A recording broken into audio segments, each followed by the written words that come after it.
ગુજરાતમાં જે બગલો અને ઢેલની કાંખ ઘોડી સિવાય ડગલું નહોતો ભરતો તેવો આશારામ અમદાવાદની સિવિલ હોસ્પિટલમાં માથે લીધી સોમવારે સવારે. જોધપુર કોર્ટના આદેશ પ્રમાણે આશારામ પોતે પોતાના મેડિકલ ચેકઅપ માટે અમદાવાદની સારવાર સિવિલ હોસ્પિટલમાં આવ્યો હતો. પ્રાઇવેટ બોડીગાર્ડ સાથે આવ્યો હતો, પરંતુ આશારામના સાધકોએ માત્ર દર્દીઓને પારાવાર મુશ્કેલી ઊભી કરી નહીં, એટલું જ નહીં, પરંતુ મીડિયા કર્મીઓ સાથે પણ ઝપાઝપી કરવામાં કશું બાકી નથી રાખ્યું.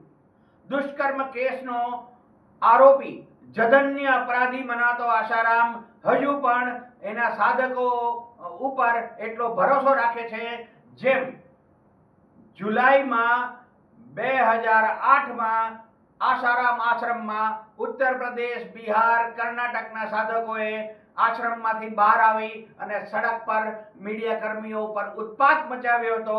એ કેસમાં હજુ પણ આશારામના સમર્થકો છે. મીડિયા સાથે સિવિલ હોસ્પિટલના પ્રાંગણમાં ઝપાઝપી પણ કરી છે અને દર્દીઓને પારાવાર મુશ્કેલી પાડી છે. કેવી રીતે આશારામને આ રીતે એલાવ કરવામાં આવે છે? ભલે તેમનું મેડિકલ પરીક્ષણ હોય, વીવીઆઈપી કોરિડોર રચી અને આશારામનું મેડિકલ ચેકઅપ કરવામાં આવ્યું, પરંતુ બહાર અફરાતફરીનો માહોલ હતો. લગભગ 20 મિનિટ સુધી એમ્બ્યુલન્સને રાહ જોવી પડી, કારણ કે આશારામ રોંગ સાઈડથી પોતાની ગાડીમાં ટ્રોમા સેન્ટર સુધી આવ્યા હતા.